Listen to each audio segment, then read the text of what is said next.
a pillow last night, reloading your messages, or making eye contact with your fridge instead of a Valentine, it's okay. You weren't alone. We're here to make up for that missing Valentine's. So sit back, relax, and let Pulse of Polynesia be your date tonight.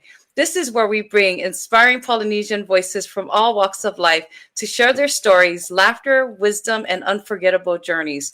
I am Leaso Filoyali'i coming to you live from Katy, Texas. And Talofa, I'm Lena Famuina, coming to you from the beautiful state of Hawaii. So before we get into the weeds of things, we'd like to thank our team for ensuring everything runs smoothly. We have Eileen Tiumalu monitoring Facebook and Fui Petelo monitoring YouTube. We'd also like to thank everyone for tuning in and supporting the cause to bring our people together and get the pulse of Polynesia. Please use this opportunity to ask those burning questions that you'd like to know, but also please remember to keep it respectful. Just wanted to give everyone a heads up. I'm reading comments via text messages and screenshots, so I'll be multitasking and looking off screen here and there, but I'm definitely paying attention. And tonight we have an amazing guest in the hot seat, a proud Tafuna High School graduate, class of 1995. She's known for her warm heart, incredible strength, and passion for faith, family, and food. Tonight we are honored to welcome Julia Vaoita. What's up, Julia? What's up? Yes, warm greetings from American Samoa. I'm so excited to be here. Thank you for having me. How have you been, Julia? It's been a long time since we last seen each other. What have you been up to? Oh gosh, life in general, just a whole lots of things. Yeah, I don't know where to begin, but I'm just excited that to be a part of this conversation, and I'm really looking forward to sharing my story with those that are listening right now, and uh, I'm just thankful to be here. Thank you. Well, we really do appreciate you being on the podcast tonight. So let's get started with after graduation, life takes us to all kinds of journey, right? So where did your path lead you? What did it look like after high school? Did you already know what you wanted to do? Um, so yes, I did. But before I dive in, I just want to take this moment just to express my deep gratitude to our loving Heavenly Father for just bringing us here all together, just granting us, strength and a growth mindset. I'm especially proud of you, Leaso, and your team for developing such a platform, Pulse of Polynesia. It's very on brand. I can totally see the merch soon coming. Um, I do want to just say that I'm very just just grateful that I'm a part of these discussions. It's very crucial right now at this time, to be able to share, especially our generation, of our stories of past, and hopefully that might be helpful to somebody that's struggling right now at this time. And my intention for tonight is just to be able to be open and willing, and just be vulnerable, to be true to myself. And Yeah. I pray for the Holy Ghost to guide my words at this time. Um, but yes, going back to your question, um, I want to quote this beautiful saying and go something like, life is not measured by time, the time is measured by moments. Mm. Some big, but most are small, significant moments. And what I would add to that is that these moments, they're etched in our hearts and our psyche for a long time. And for me, returning back to American Samoa, where it all started, I feel like I have that, 360 full circle moment. Mhm. And so I'm so grateful just to be back home. But after high school, I was on the pursuit of going to college. That was something that I didn't have a choice really in terms of what school that I would be able to go to. Um, Being the third, middle child of five, my dad and my mom was very kind of domineering when it came to what would happen in terms of where I would go. And so I even got a scholarship to go to ACC, but my dad was like, no, that's like another high school. I don't want you going there. So I applied to colleges like in California, Colorado, and New Mexico, as well as in Hawaii. And one of the schools in Hawaii was BYU Hawaii. And because it was a church school, Church of Jesus Christ of Latter-day Saints, my dad felt it was important that I go there just so that he can kind of keep on tabs with me, if you know what I mean. Yeah. And so, I had no say on that, but I was just grateful, like, okay, you're going to pay for it.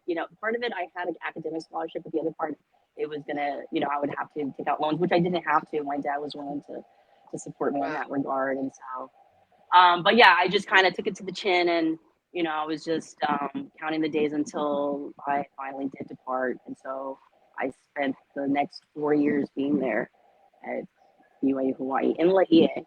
And Yes. I'm no stranger to Hawaii, but it was definitely like a culture shock. Okay, so I get with the culture shock, right? Because it's so different from us being in Samoa, and then we coming to a different place where, yeah, we know Hawaii, right? But just a different environment. What was it about it that made it a culture shock other than that? It was more so just they had this standard code that you had to sign, and you really had to be on your P's and Q's in terms of word of wisdom, which is no drinking, all of that stuff, and especially dress.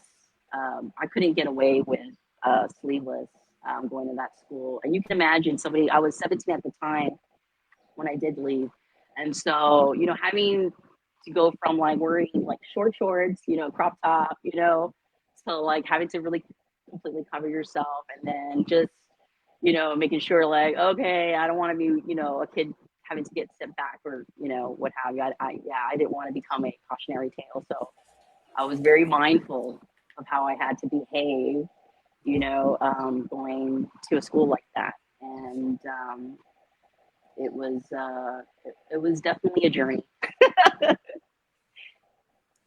While you were at BYU, what was your major? What did you major in at the college? Sure, yeah. So I was always fascinated with marketing. When I was very young, as young as 10 years old, I already knew that I wanted to be like a business executive. That was something that I kind Hmm. of like would say in front of the class. How the teachers would ask, like, what do you guys want to be when you grow up? And there was so many of them would say things like, doctor, lawyer, and whatnot. And I Hmm. guess I was just fascinated with the power suits. And so, but they didn't have a marketing a degree, a major in marketing. It was more like a prerequisite. And so I kind of just coasted to see what classes that really would, you know, stay with me in that regard. And I always loved computers. I Hmm. did that when I was taking some classes at the college while in high school. And I'm a visual learner. So anything Hmm. that you can show me on a computer, like, sign me up. And so I really took that to heart to see if that was something that I could, uh, you know, uh, be a major, and it was. And so from then on, that was me being, very determined to just go through all of my GEs and Was ensuring that your that first I time? finish. Was that your first time being out of Samoa to be on your own in Hawaii? No, in Mhm. high school, I was actually, we had a couple of trips right before my freshman year. My dad gifted my sister and I a trip to San Diego, and that was the first time we actually went to the U.S. mainland. My sister had been in the States before, but this was my first time actually going there. So, to meet all my cousins in San Diego, I was like, oh, wow, this is really cool, and I resented my dad, like, why did you move us back to Samoa? I mean, you could have stayed here and, lived the dream. And he would tell me, oh, it's too cold, And at first I totally get it, it was really Mhm. cold, coming from Samoa. Like, and then even though there was like no clouds in the sky, but it was like really like it was like in the 60s, and I would often have to wear like a shawl, um or a cardigan, I should say. But Mhm. yeah, um so sorry, going back to what you were saying, that I did actually participate in the close-up trip, which we actually went to New York and DC, which was a very coveted spot. Like, a lot of kids were like competing against that, and so to get that spot, it was like, a dream come true. So I was, yeah, fortunate enough to be part of that team that for that group of kids that went to learn about the U.S. government and to Yeah. see New York. And Okay, luckily so for me, I had a cousin that lived there, and I was able to see the sights, so it was really nice. I have to ask you a question. All right, so like with all the things that you had to go through in college, being alone and stuff, were there some unexpected twists and turns while you were going through the 4 years of college? Oh yeah, a lot of it is peer pressure. You know, at a Mormon school, you're faced with a lot of temptations. And they always say not to be judgmental with people that are struggling, but like for me, I just feel for I was like saying hello to everybody. That was just my kind of personality.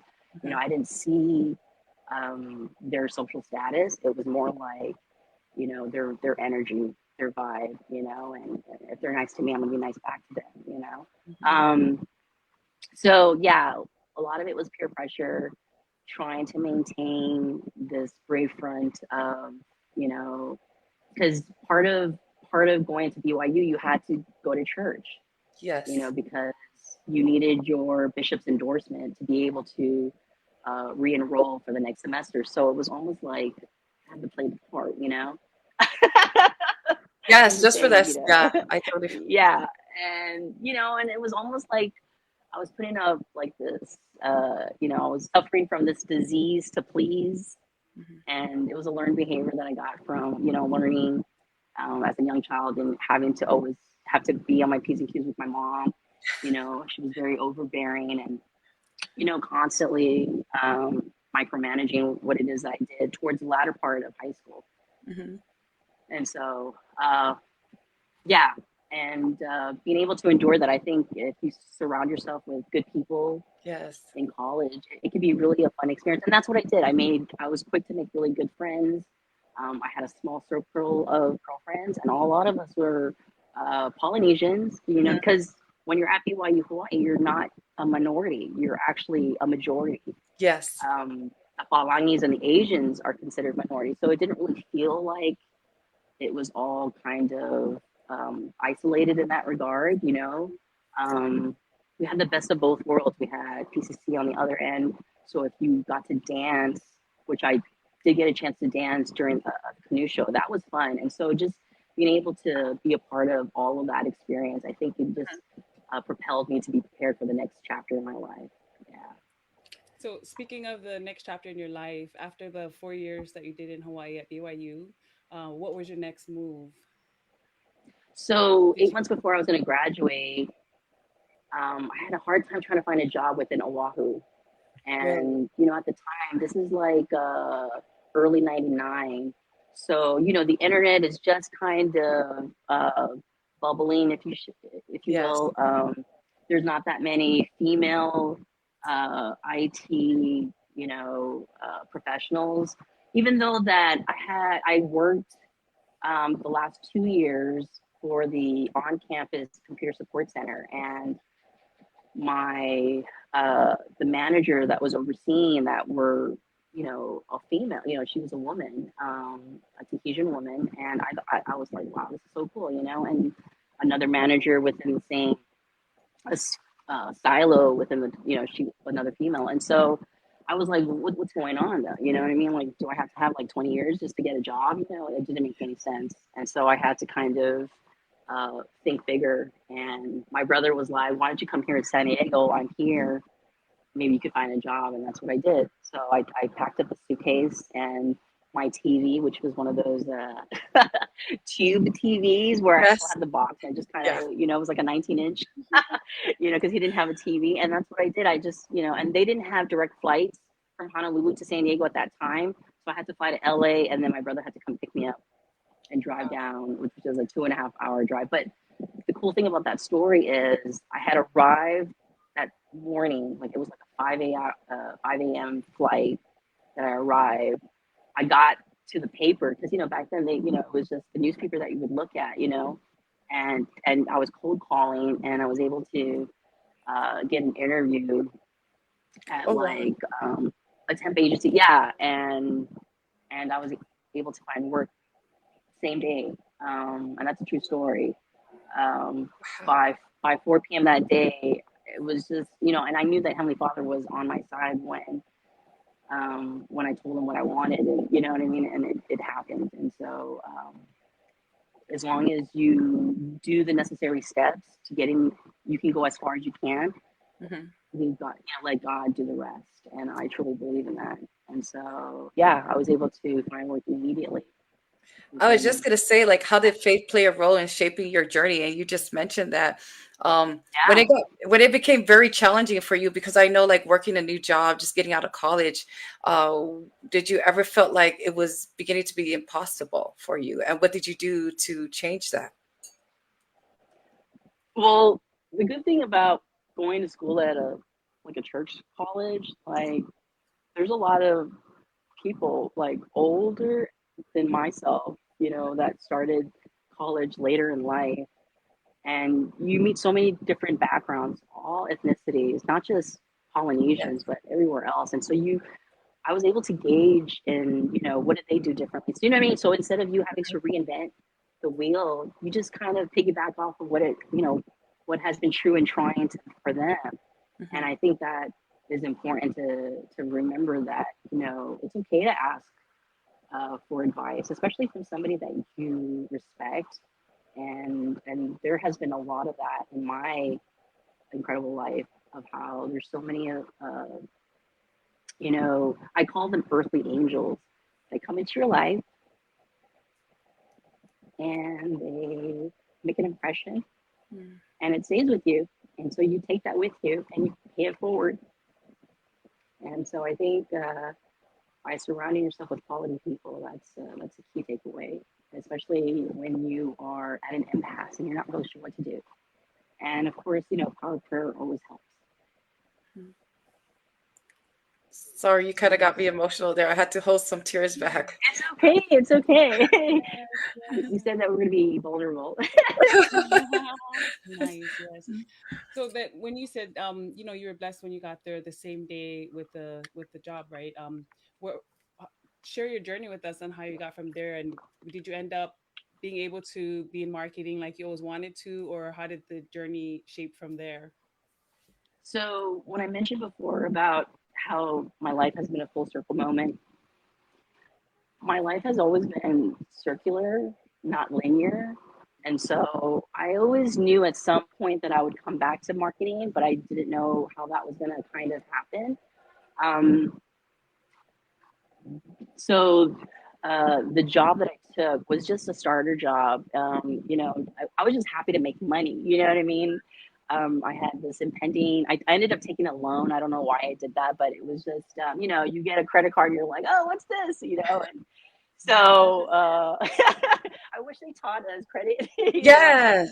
credit, yeah, Mhm, in yes. high school, or sex education, all of that stuff. I wish they had offered those kinds of courses in high school, but in any case though, but yeah, no, I wanted to test the waters to see how things were in this fast-paced city, big bad city, and it was actually like interesting, and it was, I was meeting people, but at the same time it wasn't satisfying. You know what I mean? I was working for Sprint, so it was a desk job. I wasn't being mobile, call center, if you will. But it was something that I needed at the time, and I didn't even last that long. I think I was only there for like a good 10 months, and then I found out that I was pregnant. Yeah, and at 22, so this is me at 22 now, and I'm just like, I don't think I could work anymore because I don't know what's going on with my body. You know what I mean? So I'm just kind of rediscovering what's happening to myself, and so yeah, that puts me in a place where I'm questioning everything. Like, do I want this baby? It's gonna ruin my plans. All of that negative rhetoric that we often say to ourselves. Um, and so,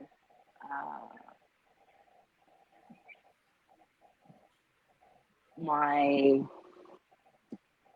then husband, well, we weren't married at the time, but we dated from college, and that's how I met uh, met him at BYU Hawaii. And so it was one of those things where, he grew up in a Samoan, very Samoan family household, very Mormon household. And so, um, I was okay if we didn't have a baby, you know what I mean?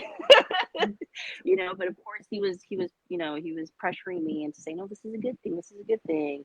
And then I'm like, okay, well, I don't want to get married. And again, you get the trappings from your parents, right? They play a role in all of this. Their influence plays a part in that, mindset of, oh, yeah, well, just get married so that nobody has to talk about it, And so at 8 months pregnant, I was walking down the aisle and I was looking so like, yeah, not myself because I was very bloated and, my stomach was out to here. It's not And what you imagine, right? no, not at all. And it was very, disheartening for myself because when it comes to celebratory things, I like to be a part of the planning and what that would look like. And in this case, I wasn't any of that. And it was because I was kind of kicking against it. You know what I mean? I was not staying true to who I was, at the time. And I just felt like I was being overly influenced by others to make this kind of decision. So that's why it didn't work out. Do you do you feel like after you decided to move forward with changing your plans of how us as like LDS members, how we were supposed to be portrayed as this LDS, married in the temple and everything? Um, Tell me about how you felt about that influencing your decisions, and what did you decide to do? Yeah. So let me jump back to college. So towards the end part of college, like my junior, close to my senior year in college, everyone was getting married, and that's the thing. If you want to find a husband, ladies that are still single out there, you go to BYU Provo, or you go to BYU Hawaii because there's a lot of return missionaries, and you can get one of those, yeah, those kind of men if that's what if that's what you're into, though. But yeah, I was really set on not getting married until I was 30 because I wanted to build a career, Mhm. and that wasn't part of the path that I had in mind. But obviously, Heavenly Father had something larger in mind because he knew that I could handle being a mom at a very young age. And when I realized, when I looked back at my, the female influences in my own life, like my mother, Mhm. she became a first time mom at 24. My sister became a first time mom at 20 or 19. And so 22 is not so, that's how I had to justify it. I had to kind of almost like convince myself like this is okay, I'm going to kind of have to do this. I'm going to need a lot of prayer and, just to kind of, to get me through, especially, being pregnant and then not being able to have a vaginal birth because the baby was so big. I had to have a cesarean. So I'm getting surgery for the very first time of my entire life and then having to endure that. And then, now that the baby is here, you're like, okay, yeah, like, he's cute and all. Shy, I love you so much. But yeah, but I was, in my mind, I wasn't, I wasn't, it almost felt like it was like an out of body experience. Um, and I was living for somebody else. But, you know, I guess the silver lining to that is that the partner that I was with, who then became my husband, he was very supportive. He was very emotionally immature for somebody who saw him one though too. Like it was very alarming, like that he was this way, but it made me feel safe, and it was almost like I kind of had to tuck into that safety net because Mhm. okay, even though that everything is happening in my head, like just struggling with that and then enduring postpartum depression. Yes. At the time I didn't realize what that was, but that's what I was feeling in that. I think it was like 2.5 years that I suffered that postpartum depression. And I wasn't seeking out any type of professional help. I was just kind of enduring it in silence. which I don't recommend anybody doing, because it can be very triggering, and it can be very toxic for your own mental health. So I encourage you to seek out somebody who's very professional, very mindful of how to kind of tap into those, 'cause it's all part of trauma though too. Yes. Seeing my mom, how she raised us, I didn't like that. I didn't like how she raised. I would often run away and go to my neighbor's, house, because there were more Afakasi and Palangi, so it was much more safer. They didn't discipline their kids with like random objects. Yeah. So Julia, yeah, your mom is, are you Afkasi? Is your dad a Palangi, or is it your dad? Yeah. Sorry, my earbuds just kind of went out. No. So your dad is Afakasi, so but your household was raised more Samoan type, where Well, I should say that my dad shielded us from all of the Fa'alavalava stuff and the Fa'asamoa, just because that um, when I was very little, they did the whole living with the extended family on communal property, and it just caused a lot of you know, tension and contention within him and my mom's relationship, Mhm. because when you have external forces, they often Yes. tend to, insert themselves when they don't need to. And so, yeah, but when we were younger, my mom is from Samoa, the other Samoa, Yeah. Upolu Samoa, from Palialili district, Malu village, which is a good maybe like a almost 2 hour drive on the other side. Very beautiful. And so my mom would dump us there for the summers when we were kids. And so we learned like the Pasamoa stuff, you know what I mean? From like going to find food, which was be plucking, killing the chicken and plucking the feathers out. And they had a Wow. bobi too. And yeah, it was all of that. I got to experience that and go fishing. And it was such a, I wouldn't take anything for granted when it came to our summer trips to the other Samoa. Wow. But when you live in Ottoville, which that's where we lived, Mhm. that's where I was raised. It was like almost like a suburbia utopia. So when things were not, there was like a lot of strife and chaos in our household where my mom is yelling at the top of her lungs. And, it's like, we just want to relax, mom. It's a Saturday. I would often go to my neighbors, and I didn't, have to worry about any yelling or anything like that. But it was, that was part of my childhood experience. And that's what made it that much more magical and fun and that much more enjoyable. Mhm. Um, and I think as kids, we need that, uh, that space hold space for kids to allow them to be Yes. free and wild and to discover and learn and explore. If we try to like contain that, then you're going to get somebody who's, rebellious and, fiopoko. You know what I mean? Like Yes. allow our kids to be able to thrive and just be able, just be a nurturer, and Mhm. so. So Julia, So, sorry, do you find yourself sometimes taking some of the traits of your mother within your own oh, family? absolutely. Mhm. Oh, absolutely. Um, I attribute everything to my mom in terms of the sacrifices that she made for us. She was a stay-at-home mom for all of us. So there's 5 kids, you can imagine. Um, I'm the middle, and then I have 2 younger brothers.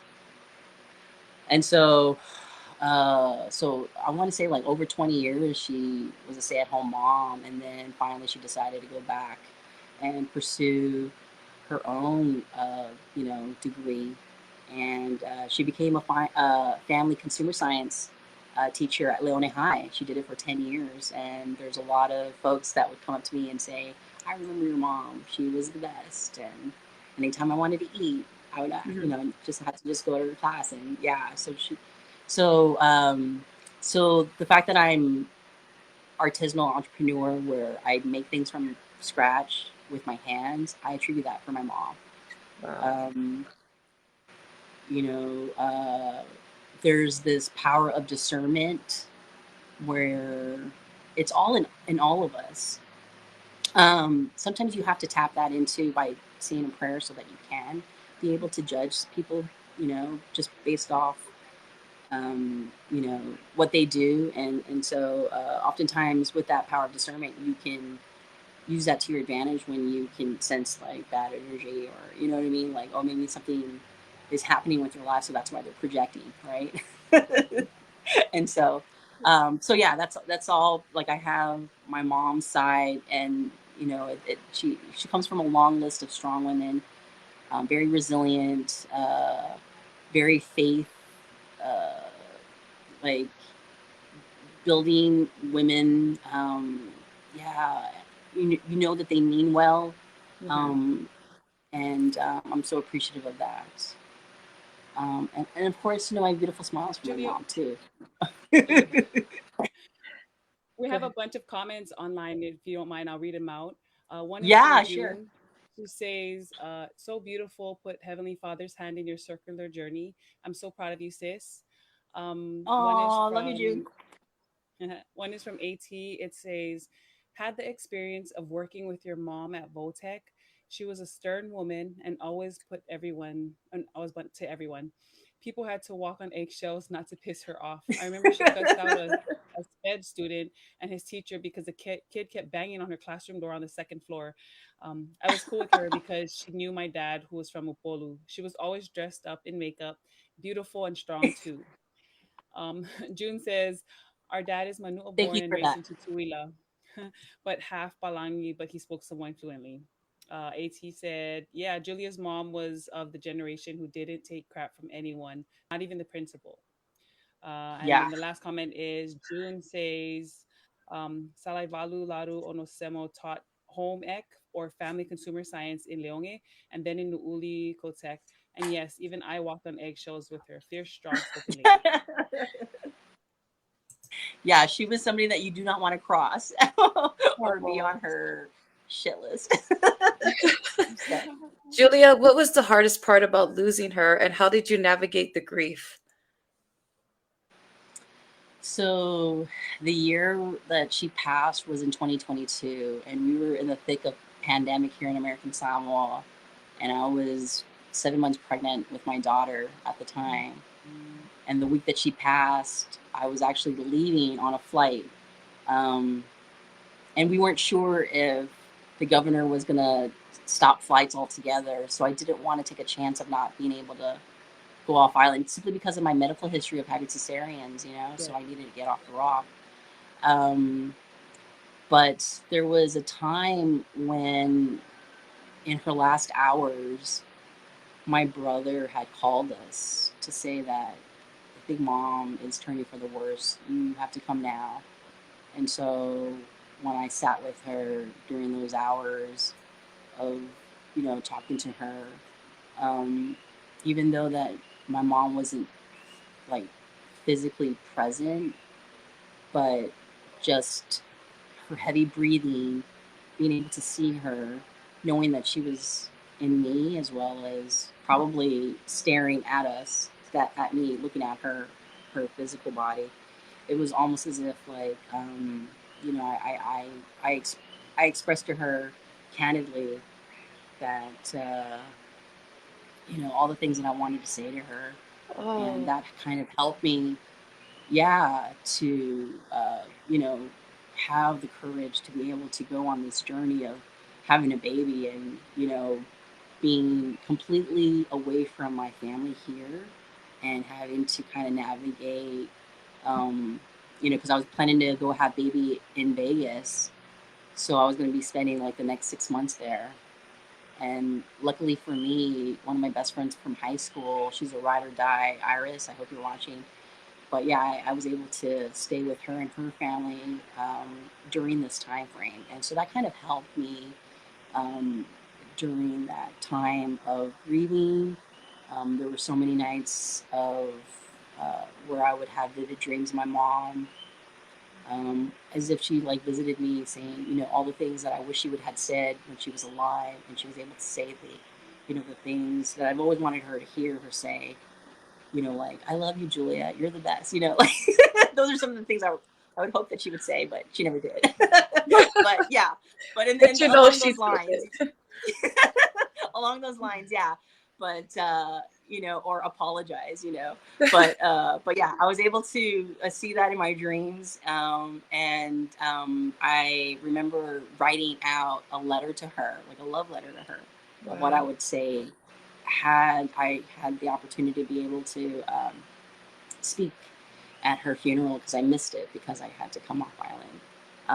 But yeah, I often see my mom in nature, you know, when I could be somewhere where it's peaceful and tranquil. Um, and there's like this overwhelming feeling of serenity that comes over me. And I'll see something like a white dove, or just, you know, a bird that you don't necessarily don't ever see here in Ireland. And you know, and they're making eye contact to you, and then, you know, I know that that's my mom in animal form. Um, there's a there's one experience where I had where I was going to culinary school abroad in Italy, and I was feeling really just feeling homesick. And if you know what a Bichon dog is, it's like those little cute little white dogs. It's like really fluffy. Anyways, I was sitting there feeling down, and this dog just kind of approached me, and it almost seemed like it knew that I just needed to, you know, to hug it out. You know what I mean? Because there was nobody around me, and so I just knew that that was my mom in some kind of way. And then all of a sudden, the dog kind of like went to their owners, and yeah, it helped me prepare for what was coming in the new week of my studies being there. So, Wow. yeah, my mom is everywhere, and she's in me as well. So, yeah, and I don't Julia, think grieving ever stops. Yeah. you mentioned that you wrote a letter. But if she were here today, what's one thing you would want to tell her?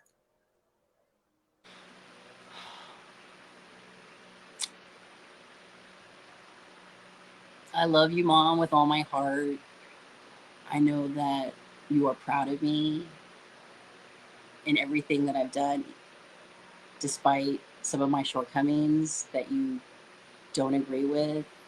I know that you mean well when you say it, and it's okay, Mom. It's going to be okay. Someday we'll be together, and I just want you to look out for me as well as your grandchildren. I'll see you in my dreams. That is beautiful, Julia. And I'm going to switch gears because I don't want to get emotional because I haven't talked to my mom in years. So, uh, Oh, let me read a Okay. comment before you start. Sorry, before you go go. ahead. Give you a moment. You should call your So mom. AT You should just call your says, mom. JT says, I was in the same grade with your brother Julius at Lupilele. I remember the magic Oh, siblings yay. at Lupilele and church functions. When I Yes, asked your Lupalele. mom, when I asked your mom while she was at Voltech about how her kids were, she smiled and said proudly how everyone was doing. Sincere condolences. Your mom made sure everyone knew she was at Voltech. She would be banging pots and pans in her classroom. LOL. That sounds like her. When she was mad at Voltech. I love it. Thank you for that comment. I appreciate that. Yes. Julia, you mentioned culinary arts school. How did you get from marketing to culinary arts? And you had mentioned food is a part of your love.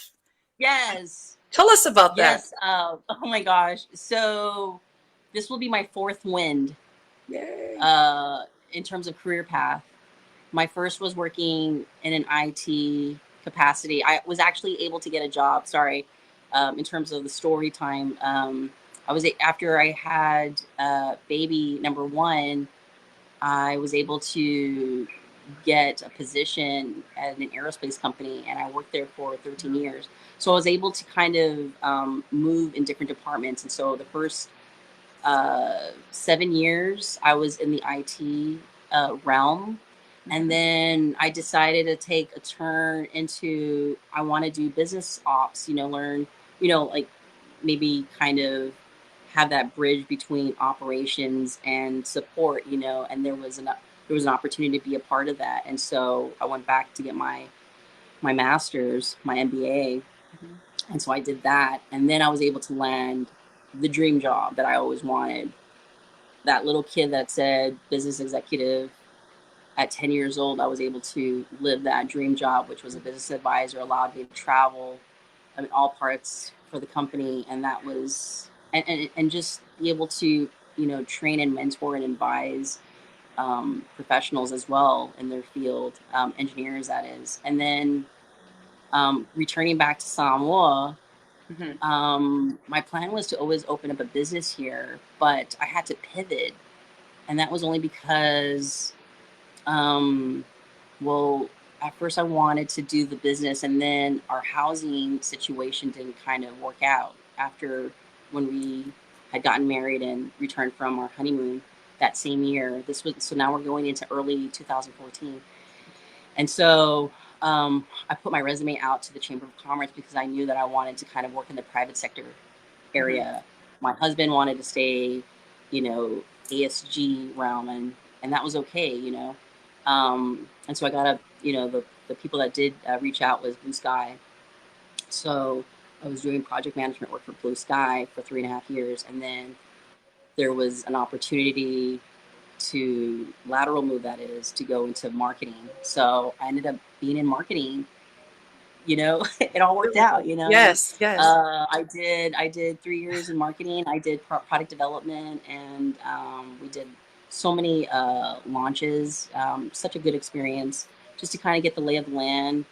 Um, and so culinary school was something that was always part of my creative outlet. Mhm. Because when you're in these office jobs, your mind and your thought process always turns to mush when you get home. And so to be able to, be a little bit creative in the kitchen, that was home for me. That was, Wow. a fun space to do. And so I liked it, enough. I started baking and learning how to cook as early as 8 because of my mom. And um, so like I said before, how she's always a part of me. Um, when I had lost her and after having baby, the same year, which was 2022, I decided that I wanted to really be serious about pursuing this next phase, which was, okay, if I wanted to launch a business, what would that look like? Mhm. Well, I love the idea of a cafe, morning rush hour, getting that coffee. I don't know if you guys are coffee drinkers, but I am now. I love coffee. I love a I love a cappuccino and a Yes. croissant, and Mhm. it's one of and you learn about that and experience that when you're overseas. When you're traveling, and just that feeling that you get. And so I started working for a local cafe here on island. Mhm. Just I wanted to be a barista, teach me. Mhm. Like I said, I'm Yeah. a visual learner, so I wanted to learn all things about how to make great coffee from an espresso machine. They had baked goods, but they didn't have croissants. But I was able to be a part of her business acumen, from how they prepare her product that are bought and sold at stores. I was part of her catering team, and I learned all parts of her. She wanted me a part of her social media, so I did a little bit of that for her. Nice. And then dinner service was something that we wanted to kind of try to, really capitalize on exposing Mhm. her business. Maybe it'll make more money in that regard. It didn't last long, because she was more fearful of the outcome. And so I knew things were changing. You know what I mean? You get that feeling in the pit of your stomach, like, okay, I see the writings on the wall. I get where this is going. This is not going to be forever. I don't know if I want to do this another year. Mhm. And that's when I started to kind of do my research. Search, ponder, and pray about. Mhm. Well, I want to learn how to make a croissant, and so that's when I started looking at schools. I love Italian food. I mean, they're next to Samoan food, but I mean, but like if I could die and pasta would be it for me. Yes. And so and so I've always been fascinated about Italy. I love the people, and so I had the opportunity to go. I applied and I was able to get in, and it was such a thrilling experience. I got to meet such wonderful people there, Wow. and I actually finished top of my class. So I'm what you Nice. say, very competitive when it comes to that. Did you think you were going to end up being like, from when you were at college in marketing, did you ever think that you were ever going to get into culinary arts school?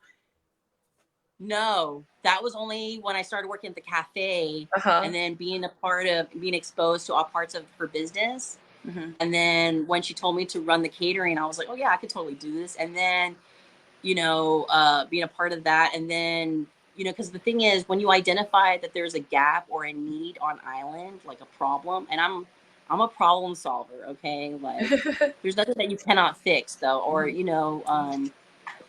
so it was something like it was definitely needed because oftentimes here on island if you speak to people's love language here, it's typically food, you know what I mean?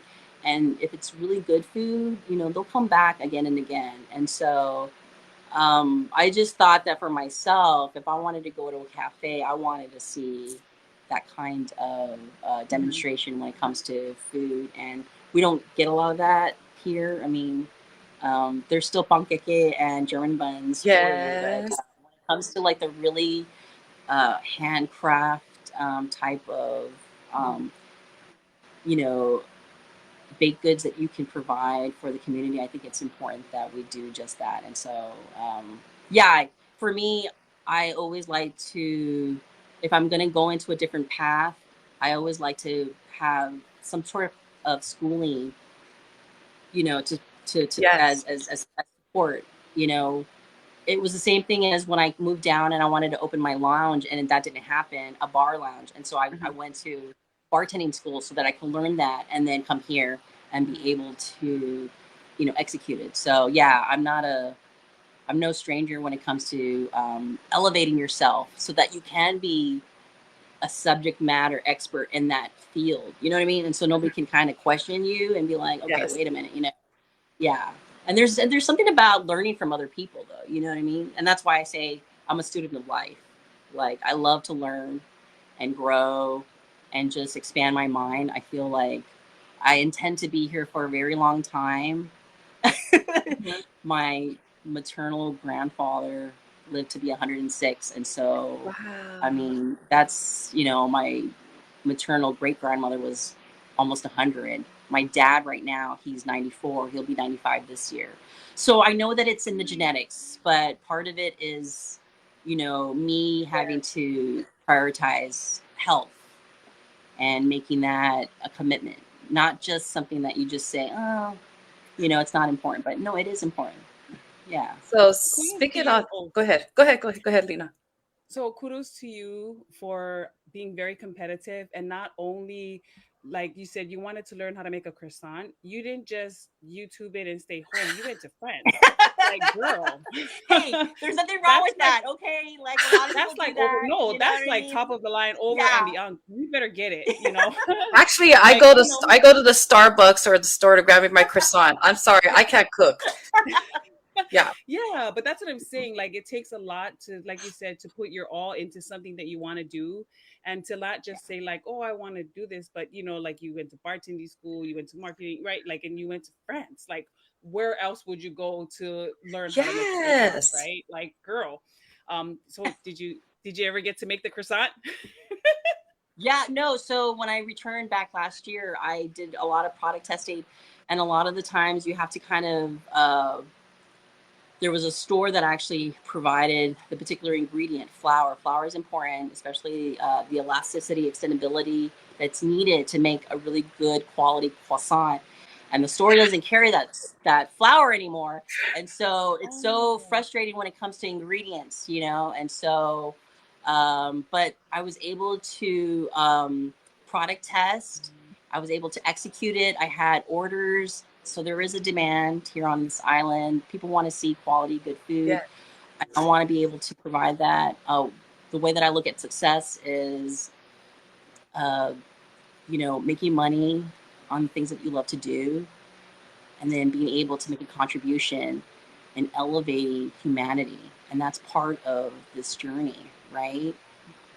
Is being able to do all of that. If you can, though, you know, you want to leave an imprint, you know, people won't remember what you did for them, but they'll always remember, you know, how they made you feel, you know what I mean? And that's something that resonates with people for a long time, even if, you know, for years to come. And I truly believe in that.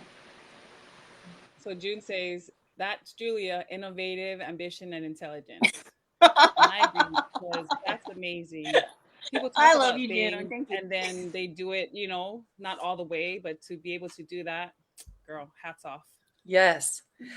Oh, I appreciate that. I appreciate. Thank you, June. Yeah, it's you know, I'm in the long game. You know what I mean? Like, I don't want to be, you know, like a short fuse where after a couple of years, oh, it didn't pan out. Oh, you know, no, I've been able to practice patience, long suffering. So I'm in this for the long haul, and you know, I love it when you're able to provide that kind of top tier service to folks here, because you know sometimes they don't, you know, they don't know what they like until you actually present it to them in a Mhm. way where it's inviting and it's, you know, it's different, and then it's almost like their curiosity takes over them and they want to try it even further.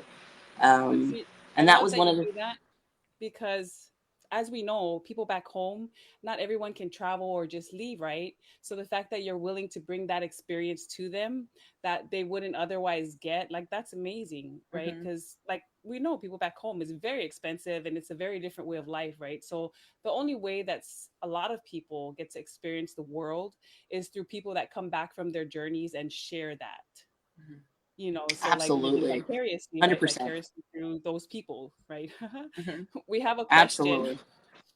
Fano is asking, do you have a recipe for risotto or pasta puttanesca? Am I saying that wrong? If you could drop some Risotto, recipes. yes. So two kinds of cheeses, something that's bitter, and then you can use regular Calrose rice. You know, it does the Really? same. Oh, Yeah, you okay. got to continue Wow. to stir it. Butter helps. Something that has like a really high fat Wow. content on it. And then two kinds of cheeses, whatever you like. Some people like Gouda. Some people like, you know, what is that? Puree. I can't pronounce it though. But yeah, and then a little bit of parm and goes a long way. But yeah, I love risotto too. Wait. Funnel, are you going to even cook that? Are you going to be in the Vegas trip? If it's so, then you're going to cook that for us. Oh, right, right. So, But I should mention that the culinary school was specific on Italian pastry. Sorry, so it was more so sweet Oh, treats. Yeah, so everything from like gelato to making chocolate. I want to bring that ooh, here in Samoa. yes. You know, their croissant version is called cornetti. They add a little bit of aromatic flavors in there as well, and then. You know how you would taste you know, ice cream on a stick, you know, like Magnum. Yes. So yeah, there's Sorry. a cream base and a fruit base. Yes, yes, Yes. yes, yes. So all of that, yeah. So I do have some goals that aligns up with when it comes to the financial career pursuits, and I don't want to mention it just yet though. But part of it is building out my commercial kitchen so that I can be able to scale up, and that's what's happening right now. Yeah, I just got a fridge for Valentine's, so I'm really happy There you about that. ooh. go. Speaking of A brand new Valentine's, fridge. Oh, wow. yeah. Yeah, I'm not into flowers, but when my husband got a fridge, I was so happy because I So, need it for my baking. Speaking of family, right, and Valentine's, I appreciate you taking that time to talk to us last night during our test run. Family is a huge part of who we are, right? And how has building a blended family changed your perspective on love and relationship? Oh, immensely. I was one of those people that really hated Valentine's Day when it would come around. And this is post divorce. So I was, in the dating scene for a little bit. I mean, I think it was like a good 6, 7 years during that time frame. And so you almost have like, what doesn't challenge you won't change you. And so a lot of the times of finding that love in your life, and for me, my first love is me. And then of course everybody else, right? And so um when you have that foundation, it works wonders, especially when your partner is in line with what it is and how you parent. I gentle parenting is something that is like very, apparent, especially, but I truly believe in just being honest and candid with our kids. Yeah. And a lot of the times they know exactly who they are. They just need that support system to be able to achieve it. And that's why I'm so proud of my children, my adult children, that is. I have 6 in total. My 4 adult children that are doing their thing in this real world and just learning, adulting basically. And I'm, being able to be a part of their upbringing, to be a part of those conversations of when they were feeling a bit uncertain or, sad, that, not necessarily inserting yourself, but being available emotionally for them to just kind of offload if they needed to. I think it really helps in creating a really healthy blended family, especially in this day and time, because this generation is so different. Generation Z, they're very emo. one of their lingo words. Yeah. Yeah, and so you really have to have that maturity to empathize with what they're going through, validate their feelings. Us as Gen X, we didn't get a lot of that, from our own parents, and so just doing things a little bit different helps. Being able to build that trust with your kids, so that if you say that you're going to do something, you got to follow through, because they're going to call you out on that. Yes. And and you don't want to do that to them. My 7-year-old son, so he's number 5 of the bunch, he actually wanted to go to Alaska for 2nd grade, and that was a decision that we made as a family. At first, I thought that he was a little bit, maybe he's just saying this just because he wants to just go on an airplane, but no, he loves like the school. He loves the joy and the excitement that he gets from being with all his cousins. So Linfield's side of the family on his dad's side mostly live in Anchorage and some in Cali. And so he's able to experience that as part of his childhood. And I think it's really rewarding for them as kids, especially when they get to do it at a very early age. It helps shape them as they get older, though. You know what I mean? Wow. So I think it's important that we all kind of, we can learn a lot from our kids, I agree. AT says Julia definitely has a marathoner mindset. Sorry. June says, It's like shout out all over the place. June says, shout out to my brother-in-law Linfield. He makes a yummy umu. She married him for his palusami. Oh, there you go. Among other things. But yes, yeah. Julia, if you could give your 17-year-old Julia some advice, what would that be? Um,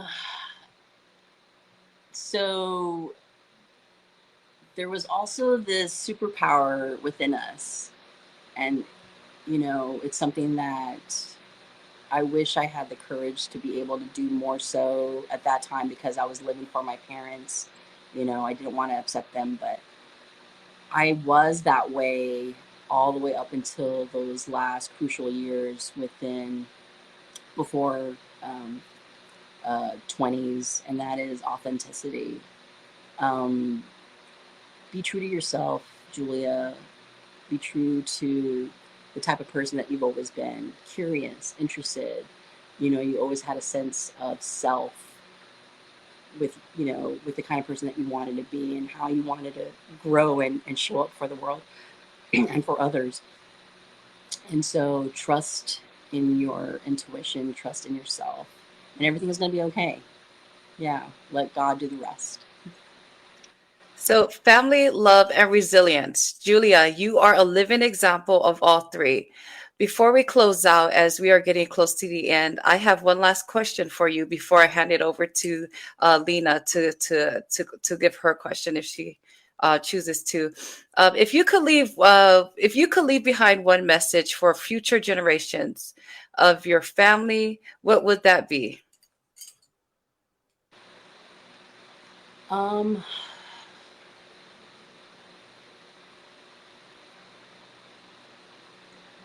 develop your communication skills, whether it's in English or Samoan, because when you open your mouth, people will listen. And there's nothing more powerful than your words, not your fists. So, um, I would also add to that in terms of everything that I've said before, and I'll just kind of bullet point it at this point in time. Trust in your intuition, your guts. Develop your communication skills. Surround yourself with quality people, and authenticity is your superpower. Hold on to that.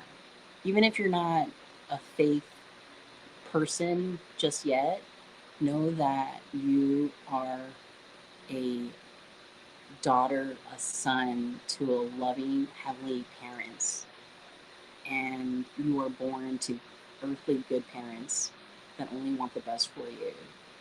And just remember who you are, your heritage, um, all of your ancestors. That's the cool thing about being Samoan, you know? Um, it's important to always remember that at the end of the day.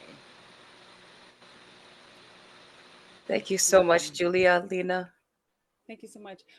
So before I go upon my spiel, June says, shout out to your children, Julia. Their successes still on his mission. Shy in Utah, Grady playing college football, and Nell college graduate. So Oh, congratulations to you. yes. Thank you, June. My cheerleader. So I wanted to thank you for sharing your story and being here with Oh, us thank you, tonight. ladies. A I couple appreciate points it. that you made, gives us perspective and encourages us in certain ways, right? So the main three things I took from it was, you know, I, the first thing was that we are going to be here on this earth for as long as God wills us to be. So while you're here, do the best that you can in what you're doing because your time here, make it count, right? And Absolutely. then the next thing is the authenticity. Like that is an amazing superpower because in the day and age that we're at now, where social media and where there's so much noise and chatter, people tend to lose themselves in it, and I'm sure it's not So purposely, true. but people will put on the facade and go along with it to see sometimes to be accepted or other things.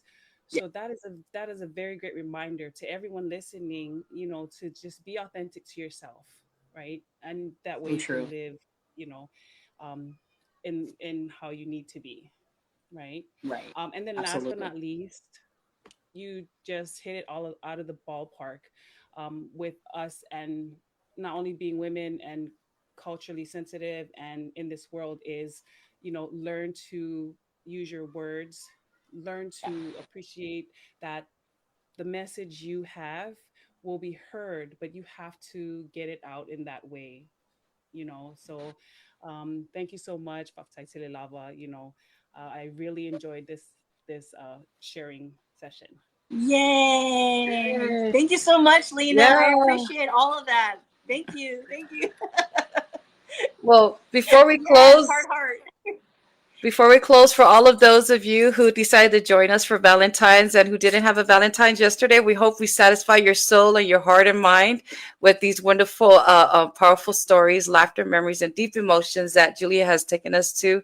Um, Thank you so much, Julia, for being a part of our podcast. We love you so much. And thank you for Oh, love all you of you too, out guys. there. Thank you. I feel like we haven't covered everything we wanted to. And so It's we okay. hope It's okay. we hope in the future to have you back again for a part two. Again, thank you so much, Yeah, of Julia. course. You Thank you guys have so a good much. I night. appreciate it. Thank you, I'll be everyone. Love waiting you for the dearly. Bye bye. merch. Yes, Yes. yes. Have Pop, a blessed pop. night. Love you guys. Have a good night Love and you. God Bye. bless. Thank you And so to God much. be Have a the good glory. evening. Happy Good night. weekend. You too. Yes. Bye, Bye. Lena. Bye. Bye, Arlene. Bye, Bye. Picasso.